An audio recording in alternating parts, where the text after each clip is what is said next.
How many times have you walked into a room, met someone new, and defaulted to the same empty script? Hi, how are you?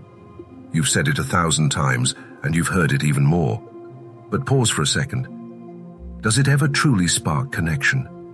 Does it ever stir curiosity, attraction, or respect? Most of the time, it dies instantly, swallowed by routine. And that's where the first hook of this message lies. Most conversations don't fail because people are rude. They fail because they are predictable. If you want to be memorable in a world drowning in noise, if you want your presence to stand out, you must break free from shallow patterns. The Stoics understood this long before psychology put words to it. Marcus Aurelius wrote in his Meditations, "Waste no more time arguing about what a good man should be one." In conversation, the same rule applies. Don't argue for attention. Don't beg to be heard. Be present.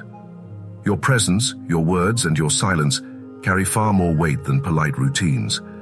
That's why in this video we're exploring 4 simple words: understand, sense, write, and listen. Words that unlock depth, words that spark attraction, words that carry the timeless wisdom of the Stoics and the practical insights of neuroscience. These are not tricks. They are disciplines of attention, empathy, and mastery. Let's begin with the first. Understand. To say, "I understand you," is not mere politeness, it's a gift. It communicates the rarest thing in the modern world: validation of another's inner world. Neuroscientists studying affect labeling found that when someone names and affirms emotions, whether their own or another's, the brain's alarm system, the amygdala, calms down, while the prefrontal cortex, linked to empathy and regulation, activates. In short, to say, "I understand you," literally reduces chaos in the other person's mind. People attach themselves to those who make them feel calm. Seneca knew this when he wrote, "Wherever there is a human being, there is an opportunity for kindness." To understand is to offer that kindness not with flattery, but with presence. In real life, this means pausing, looking someone in the eye, and saying those words slowly. "I understand you." Then you stop. That silence gives power to the phrase. It tells the other person they don't need to fight to be heard. And when people stop fighting, they start trusting.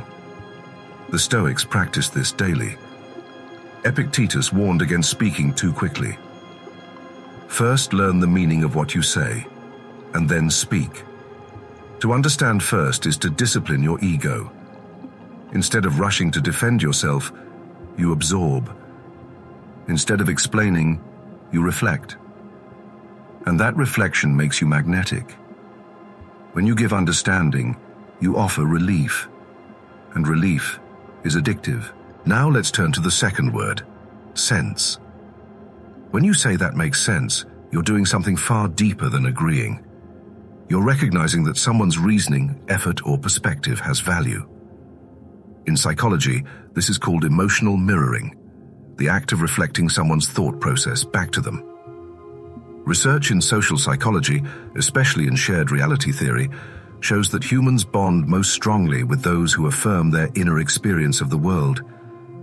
To say "that makes sense" doesn't mean you fully agree. It means you respect their effort to express themselves. And that respect is magnetic. Marcus Aurelius reminded himself daily, "Be tolerant with others and strict with yourself." To say "that makes sense" is tolerance in action. It disciplines your ego's impulse to correct and instead builds trust. The effect is even stronger when you add precision. "That makes sense to me because I can see how you reached that conclusion." That detail transforms your words into a mirror. People suddenly feel not only heard, but validated. On a neurological level, such recognition activates the brain's reward circuitry. That's why people are drawn to those who make them feel understood rather than dismissed. Now contrast this with the third word, right. To say you're right at the right time is one of the most disarming and attractive things you can do. It satisfies the universal hunger for validation. Every human being carries a quiet longing to hear, "You are correct. You are valued." Seneca captured this truth. It is the power of a great mind to acknowledge and embrace the truth, no matter where it comes from. Weak people cling to always being right. Wise people recognize truth even in others. And here lies the paradox. By yielding in small ways, you gain influence. Imagine a heated argument. Instead of escalating, you pause and say, "You're right, Abi. Out that." Immediately, the emotional temperature drops. The other person's ego relaxes, and the conversation shifts from combat to connection. Used sincerely, "You're right," is not weakness. It's humility, and humility is magnetic. The insecure need to win every inch. The wise know that conceding truth creates trust. People are drawn to those who don't fight over ego, but flow with presence. It signals maturity, confidence, and self-mastery, the exact virtues Stoicism trains us to develop. The fourth word may be the simplest, but it is also the rarest: listen.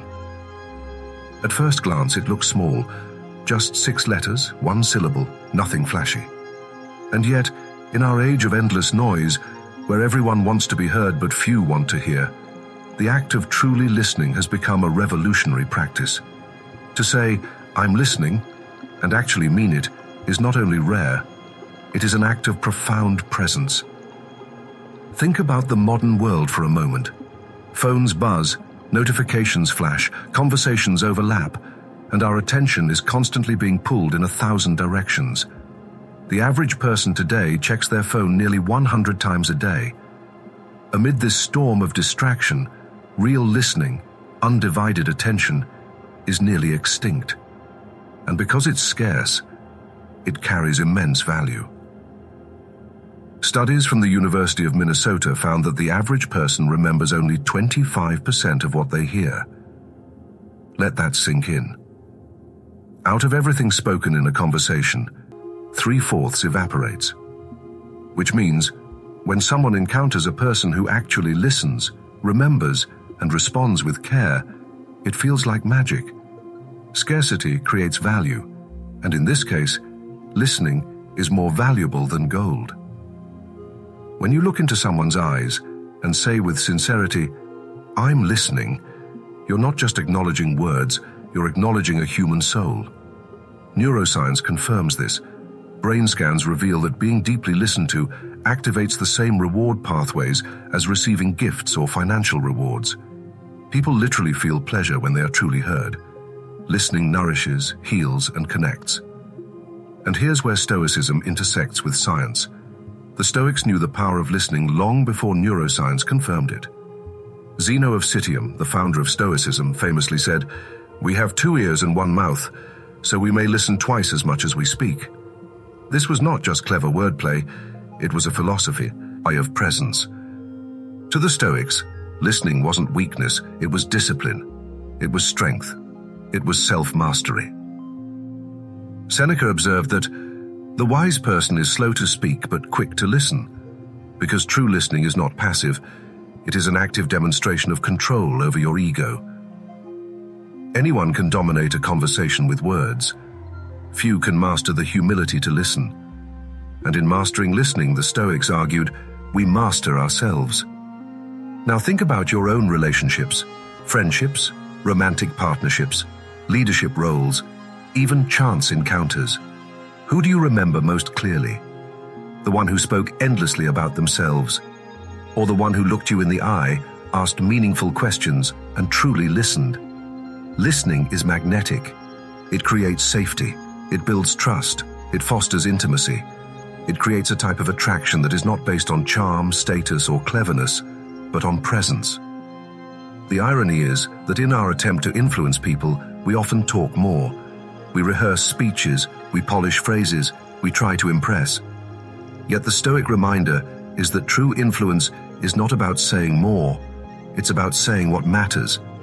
And often, the most powerful thing you can say is nothing at all. It's silence, paired with attentive presence. Now let's return to where we began. Most conversations start with the shallow, robotic script. Hi, how are you? And what do we expect? A shallow response. I'm fine, I'm okay. Same as always. Polite, yes. Meaningful? No. Stoicism teaches us to cut through the superficial and move toward what matters. Here's a small but powerful alternative. Instead of asking, "How are you?" try saying, "Tell me something good." Notice the difference. That one phrase disrupts routine.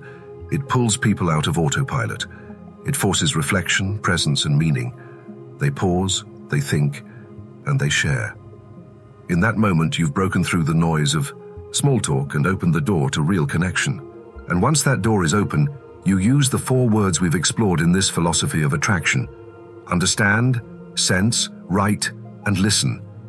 These are not tricks or manipulations. They are timeless tools drawn from Stoic wisdom, confirmed by modern psychology, and proven in human experience. They remind us that to influence others, you don't need endless charm or perfect words. You need presence. You need restraint. You need the courage to value silence as much as speech. Because in the end, attraction, whether in relationships, leadership, or influence, is not about chasing. It's not about noise. It's about awakening. Awakening begins not with more talking, but with more listening, with silence, with presence, with words that carry weight because they are rare and intentional.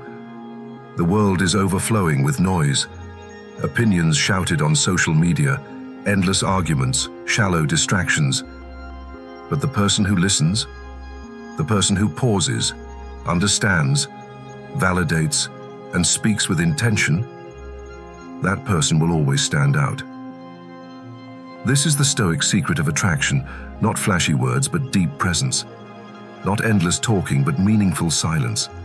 Not manipulation but authenticity. It is how you transform not just conversations but lives. And it begins with the rarest and most powerful word of all,